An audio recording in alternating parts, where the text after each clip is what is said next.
ఓం నమ శివాయ. సంపూర్ణ శ్రీ శివ మహాపురాణం కోటి రుద్ర సంహిత 4వ సంహిత. సూత ఉవాచ. ఎక్కడెక్కడైతే భక్తులు భగవంతుణ్ణి ప్రార్థించారో అక్కడక్కడల్లా లింగరూపణ అవతరించాడా జంగమయ్య. ముందుగా ఆ 12 జ్యోతిర్లింగాలను స్మృతించి తత్ఫలం తెలుసుకుందాం. 12 జ్యోతిర్లింగ స్తోత్రం. సౌరాష్ట్రే సోమనాథంచ శ్రీశైలే మల్లికార్జునం ఉజ్జయిన్యాం మహాకాళం ఓంకారే పరమేశ్వరం కేదారం హిమవతః సృష్టే ఢాకిన్యాం భీమశంకరం వారణాస్యం చ విశ్వేశం త్రయంబకం గౌతమీతటే వైద్యనాథం చితాభూమౌ నాగేశం దారుకాననే సేతుబంధే చ రామేశం గస్మేశం చ శివాలయ. స్తోత్ర పఠన ఫలం. 12 నామాని ప్రాతార్థోత్థాయ యః పఠేత్ సర్వపాప వినిర్ముక్తః సర్వసిద్ధిం ఫలం లభేత్. యం యం కామమపేక్షైవ పఠిష్యంతి నరోత్తమః ప్రాప్యంతి కామం తం తం హై వరత్రేహి మునీశ్వర. ఏ నిష్కామతాయ తాని పఠిష్యంతి శుభాశయాః తేషాంచ జననీ గర్భే వాసోనైన భవిష్యతి. ఏ తేషాం పూజనేనైన వర్ణానాం దుఃఖనాశన ఇహలోకే పరత్రాపి ముక్తిర్భవతి నిశ్చంత. ప్రొద్దుట నిద్ర లేవగానే ఉపరోక్త 12 జ్యోతిర్లింగాల పేర్లను గాని లేదా పై శ్లోకాన్ని గాని భక్తితో చదివేవారు పాపాల నుండి విముక్తులై కృతార్థులవుతారు. ఎవరెవరు ఏ ఏ కోరికలతో పఠిస్తారో వారు ఆయా కోరికలు తప్పక సిద్ధింపచేసుకుంటారు. ఏ కోరికలు లేకుండా కేవలం శుద్ధ భక్తితోనే స్మరించేవారు పునర్జన్మ లేని పదం పొందుతారు. స్మరణమే కాకుండా ఆయా జ్యోతిర్లింగాలను దర్శించి అర్చించిన వారు ఈ లోకంలో పరువు ప్రతిష్ట పాడి పంట పైడి వెండి కలిగి ప్రఖ్యాతులై సుఖించి పరంలో శివలోకం చేరుకుంటారు. జ్యోతిర్లింగాలకు ఉపలింగాలు. ఈ 12 జ్యోతిర్లింగాలకు 12 ఉపలింగాలున్నాయి. 1. సోమనాథుడికి ఉపలింగం అంతకేశుడు మహీ నదీ సముద్ర సంగమం చెందే చోట ఉంది అది. 2. శ్రీశైల మల్లికార్జున జ్యోతిర్లింగానికి ఉపలింగం భృగుకక్షలోనిది రుద్రేశ్వరలింగం. 3. మహాకాళేశ్వరుని ఉపలింగం నర్మదా తీరంలో దుగ్గేశ్వర లింగం. 5. కేదారేశ్వరుడికి యమునా తీరాన భూతేశ్వరం. 6. భీమశంకరుడికి సహ్యగిరి మీద భీమేశ్వరలింగం. మల్లికార్జున సరస్వతీ నదుల సంగమం వద్దనున్న మరో భూతేశ్వరం లింగం నాగేశ్వరలింగానికి ఉపలింగం. 8. రామేశ్వరుడి ఉపలింగం గుప్తేశ్వరుడు. 9. గుస్మేశ్వరుడి ఉపలింగం వ్యాఘ్రేశ్వరుడు. ఈ ఉపలింగాలని దర్శించే వారి ఉపకర్మలన్నీ ఊడ్చుకుపోతాయి. ఇక్కడి ప్రధాన ఉపలింగాలు వెరసి 24 చెప్పాను. మరికొన్ని ప్రసిద్ధి లింగాలను వినండి. ప్రాగుదీచీలింగములు. కాశీక్షేత్రం దానికదే ఒక మహాలింగంగా గౌరవించబడుతోంది. ఆ వారణాసిలో ఆ విముక్త కృత్తివాస వృద్ధబాల తిలబాండ దశాశ్వమేధేశ్వర శివలింగాలు అనేకం ఉన్నాయి.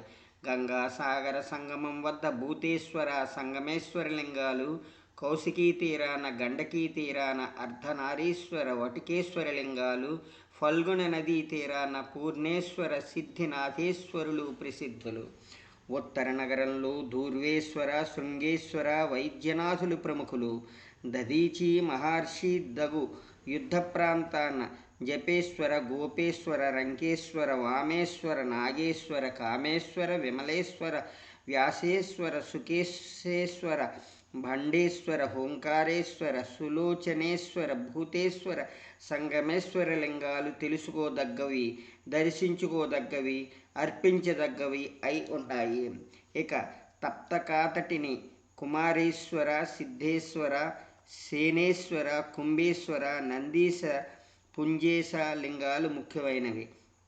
పూర్ణ సమీపంలో గల పూర్ణకేశ్వరలింగము, ప్రయాగలోని కాశీ దశాశ్వమేధ ఘట్టంలో బ్రహ్మచే స్థాపించబడిన బ్రహ్మేశ్వర, భారద్వజేశ్వర, సోమేశ్వర, శూలకంఠేశ్వర, మాధవేశ లింగాలు ప్రతిష్టాత్మకమైనవి.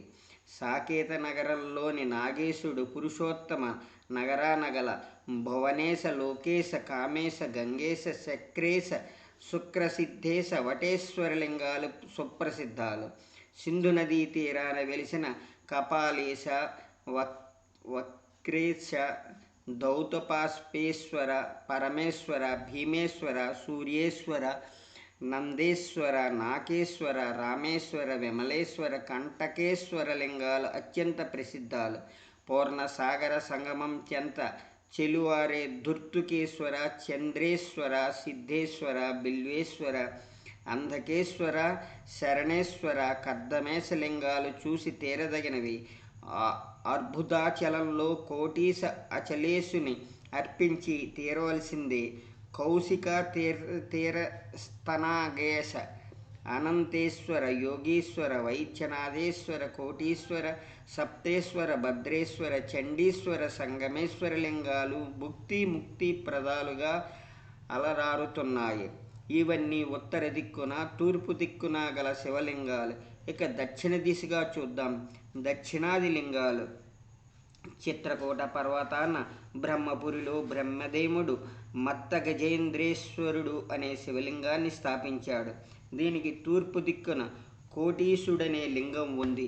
గోదావరి పడమటి తీరాన పశుపతి నాయకుడు అనే లింగం ఒకటి ఉంది. అలాగే దక్షిణాన అత్రీశ్వర లింగం ఉంది. ఇది మహాసాధ్వి అనసూయ తృప్తిపరిచేందుకు వెలిసిన లింగమని చెప్పబడుతోంది. అత్రి అనసూయల కథ. బ్రహ్మ మానసపుత్రుడు అత్రి. ఆయన కళత్రం అనసూయాదేవి. కామదం అనే వనంలో ఆ దంపతులు తపస్సును ఆచరిస్తుండగా సర్వ ప్రజాసంతాపకరమైన శతవర్షక్షామం దాపురించింది. ఆ కారణంగా భూలోకంలో అన్నపానాదులు దాదాపు నిండుకున్నాయనే చెప్పాలి. వడగాలులు తప్ప తడి తలపైన లేని కాలమిది. కరువు ధీర ఏడవబోయిన కూడా కన్నీళ్ల బదులు ఆవిరులొస్తున్న రోజులవి. అయినా సరే అత్రి ప్రాణాయామ పరాయణుడై ధ్యానంలోనే ఉండిపోయాడు. గురుడు ధ్యానగతుడవడం వల్లను, తమకు తగిన ఆహారాది సదుపాయములు లభించకపోవడం వల్లను శిష్యకోటి అంతా వలసలు వెళ్ళిపోయారు. అనసూయ మాత్రం ఒంటరిగా నిలబడింది. అణుమాత్రమైన జంకకుండా పార్థివలింగార్చన మొదలుపెట్టింది.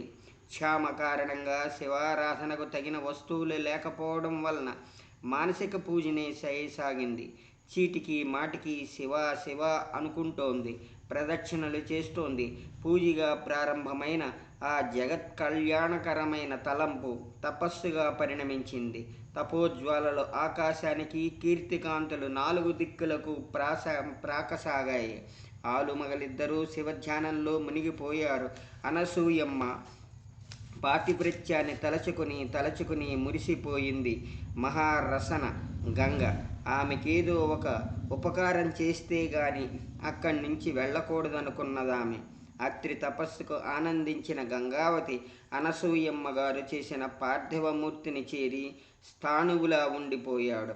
అప్పటికి 54 సంవత్సరాలుగా కరువు తాండవిస్తూనే ఉంది. ఉన్నట్టుండి అత్రి మహర్షి ధ్యానం నుంచి తేరుకుని నీళ్లు కావాలా అన్నాడు. ఎక్కడున్నాయి నీళ్లు? ఎక్కడా లేవు. మహాపతివ్రత ఆ అనసూయమ్మ. తక్షణమే కమండువుల్లువు చేదార్చి జలాన్వేషణయ్యై బయలుదేరింది. కొంత దూరం వెళ్ళాక గంగాదేవి తారసపడింది. తనను గూర్చి చెప్పింది. అనసూయ ఆమెను గౌరవించింది. జలాన్ని అర్థించి గంట తవ్వమన్నది గంగ. త్రవ్వింది అనసూయ. గంగ ఆ గుంట నిండా జలాన్ని ఏర్పరిచింది. తాను భర్తతో వచ్చి చెప్పే వరకు గంగను ఆ గుంటలోనే ఉండమని ప్రార్థించి కమండలపుతో నీరు ముంచుకుని భర్తను చేరి దాహం తీర్చి ఆయనను తన వెంట ఆ గుంట వద్దకు తెచ్చింది అనసూయ. గంగాదేవిని ప్రార్థించి సతీ సమేతంగా సరిగంగ స్నానం చేశాడు అత్రి. అదే సమయంలో 5 ముఖాలతోనూ 10 చేతులతోనూ అందం అనే దాన్ని ఆకట్టుకోగల ఏకైక పురుష సౌందర్యంతో ప్రత్యక్షమయ్యాడు శివుడు. వారాయణను స్తుతించి అమ్మగారితో పాటు అక్కడే కొలువై ఉండమని కోరారు. అప్పుడు గంగ, నేనిక్కడ ఉండాలంటే నీ పుణ్యంలో 1 సంవత్సరపు కాలపు పాతివ్రత్య పుణ్యాన్ని, అంతే సమయపు శివారాధనా ఫలాన్ని నాకు దారపోయవలసి ఉంటుంది అన్నది. అలాగే చేసింది అనసూయ. గంగ అక్కడ నెలవై ఉంది. శివుడు అక్కడ అత్రి మహర్షి పేరున అత్రీశ్వరుడుగా లింగ రూపాన వెలిశాడు. అదుగో అలా అత్రి అనసూయల పుణ్యమా అంటూ ఆవిర్భించిన గంగోదకం ప్రాదుర్భావించిన అత్రీశ్వరలింగాల మహిమ వలన ఆ ప్రాంతపు వారు భూలోకవాసులు దీర్ఘాయువులై జీవించారు. నందీశ్వరాది ఇతర లింగములు. ఆ తరువాత చెప్పుకోదగినది నందికేశ్వరలింగం. ఇక కాలంజరమనే కొండ మీద నీలకంఠుడే శివలింగము. అదే పేరు గల తీర్థము కూడా ఉండేది. అసలు నర్మదా తీరమున గల శివలింగాలకు అంతూ పొంతూ లేదు.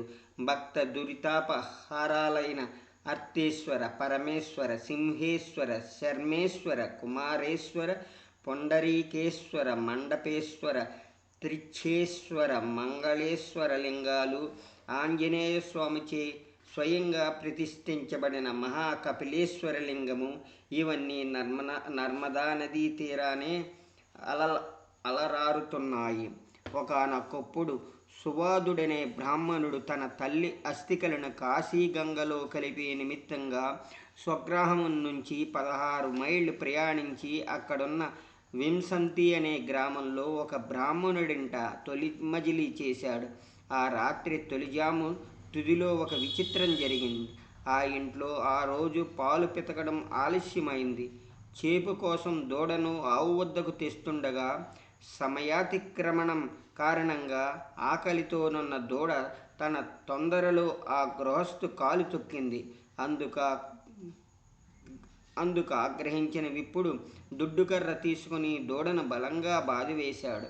అయినా కోపం తీరక తాను పాలు పితుకున్నాక కూడా దూడను తల్లి దగ్గరకు చేరనీయలేదు. కాసేపటికి ఊరంతా మాటుమణిగింది. దూడ మాత్రం ఏడుస్తూనే ఉంది. ఆవు తన లేగని ఓదార్చింది. తనకు కలిగిన కష్టమే ఆ బ్రాహ్మణుడికి కూడా కలిగిస్తానంది.